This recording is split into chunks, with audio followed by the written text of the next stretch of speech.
नमस्ते दोस्तों और स्वागत है आपका लॉ चक्रा के एक और एपिसोड में, जहां हम बात करते हैं इंडिया के लीगल वर्ल्ड की सबसे बड़ी डेवलपमेंट्स के बारे में। आज का केस कलकत्ता के आरजीकर मेडिकल कॉलेज के अंदर घटी एक हीनस क्राइम पर है, जो हर इंसान को अंदर तक हिला चुकी है। हम बात कर रहे हैं आरजीकर रेप और मर्डर केस की, जिसमें संजय रॉय को कोर्ट ने अब लाइफ इम्प्रिजनमेंट की सजा दी है। लेकिन सवाल ये है कि क्या थे वो एविडेंस जिसने संजय रॉय को गिल्टी बनाया, और आखिर किस बात की वजह से जज अनिर्बन दास ने डेथ पेनल्टी नहीं दी, और आखिर कलकत्ता पुलिस को इस केस में क्यों फटकार लगी है। साथ ही इस केस ने इंडियन जस्टिस सिस्टम के सामने क्या नई चैलेंजेस रखी है। चलिए सब कुछ समझने की कोशिश करते हैं। अगस्त 2024 का महीना था जब आरजीकर मेडिकल कॉलेज में एक लेडी डॉक्टर का रेप और मर्डर हुआ, जो पूरे देश के लिए एक शॉक बन गया। क्राइम की ग्रेविटी इतनी ज्यादा थी कि पब्लिक आउटरीच ने इस केस को कलकत्ता हाईकोर्ट तक ले जाया और फिर मैटर सीबीआई को हैंडओवर कर दिया गया। संजय रॉय, जो एक कलकत्ता पुलिस वॉलंटियर थे,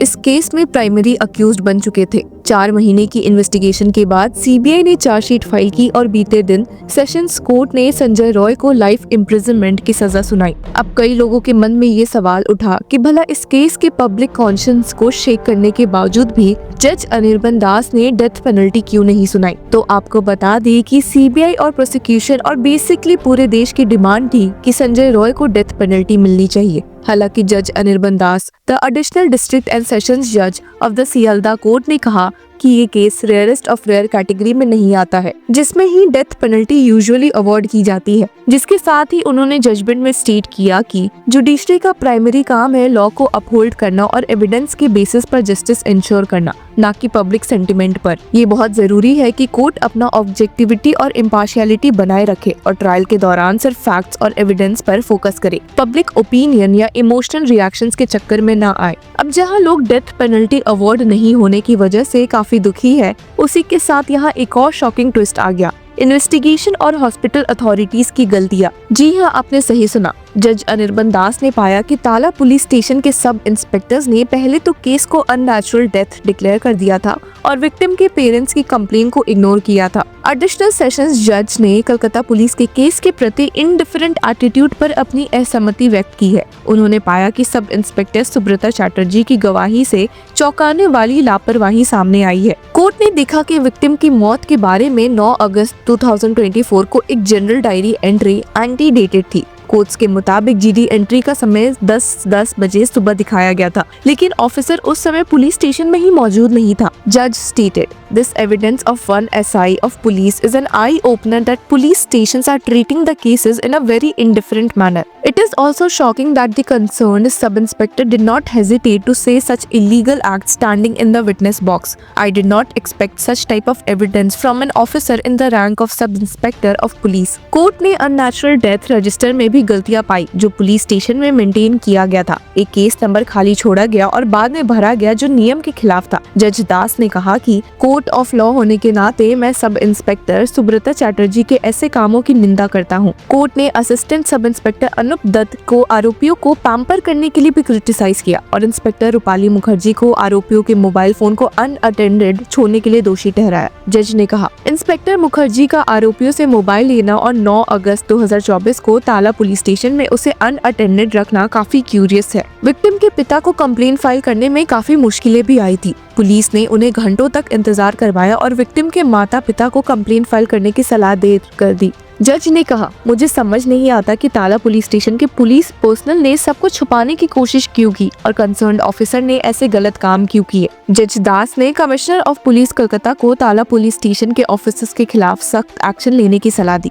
As the Commissioner of Police Calcutta is the highest administrative authority of Calcutta Police, I think that this type of illegal, indifferent acts of the police personnel should be tackled by him in a very strict way so that no one can be escaped. And I also think that proper training be given to the officers regarding investigations, especially in the cases where it rests upon circumstantial, electronic and scientific evidence. Court ने RG Kar medical college और hospital को भी victim की मौत को suicide बताने की कोशिश करने के लिए क्रिटिसाइज किया, जो अकाउंटेबिलिटी से बचने का एक तरीका था। उन्होंने हॉस्पिटल के एक्शंस की वजह से आने वाली देरी को हाईलाइट किया और ये भी नोट किया कि विक्टिम के माता पिता को उनकी बेटी को उनकी मौत के तुरंत बाद देखने की भी अनुमति नहीं दी गई थी। साथ ही उन्होंने सवाल उठाया कि हॉस्पिटल ने पुलिस को तुरंत सूचित क्यों नहीं किया। इस केस में एविडेंस और डॉक्यूमेंट से ये साबित होता है कि पुलिस को कोई इंटिमिडेशन नहीं भेजा गया। हॉस्पिटल के एडमिनिस्ट्रेटिव हेड का ये काम शक के घेरे में आता है और ऐसा लगता है कि उन्होंने कुछ छुपाने की कोशिश की है और अपनी जिम्मेदारी में लापरवाही की है।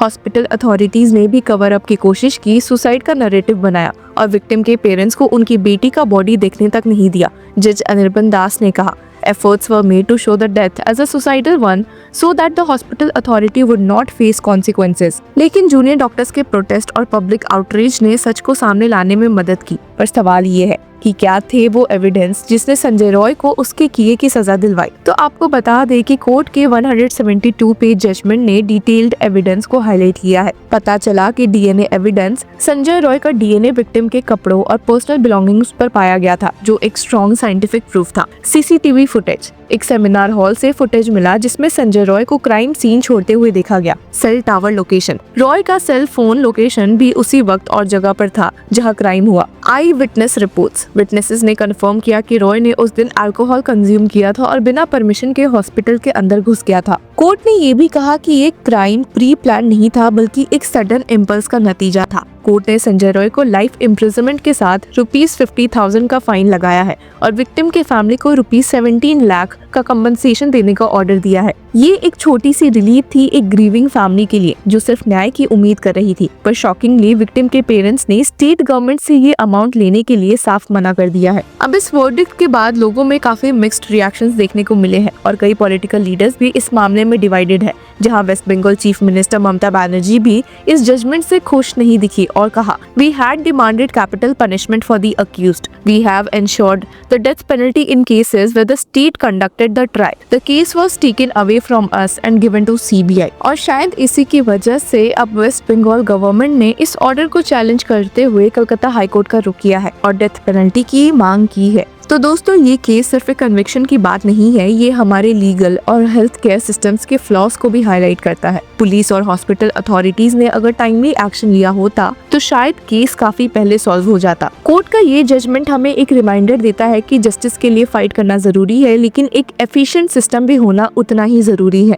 आपके हिसाब से क्या हमारा जस्टिस सिस्टम इस केस से कुछ सीख पाएगा? क्या पुलिस और हॉस्पिटल अथॉरिटीज के अकाउंटेबिलिटी के बिना जस्टिस सिस्टम कंप्लीट हो सकता है? अपनी राय नीचे हमें कमेंट सेक्शन में जरूर बताएं और तब तक के लिए keep following law Chakra. Hello law lovers and justice seekers, welcome to law Chakra. हम आपके लिए लेकर आए हैं कुछ बहुत ही exclusive. Introducing law Chakra prime membership, जो आपको देगा exclusive access like never before. इसी के साथ अगर आप कभी सोचे कि हम कैसे लेकर आते हैं आपके लिए ये लीगल अपडेट्स, तो इसके लिए भी प्राइम मेंबर्स के लिए है हमारे पास एक special sneak peek behind the scenes of law chakra. Brainstorming session से लेकर ब्लूपर्स तक सब कुछ अभी ज्वाइन कीजिए।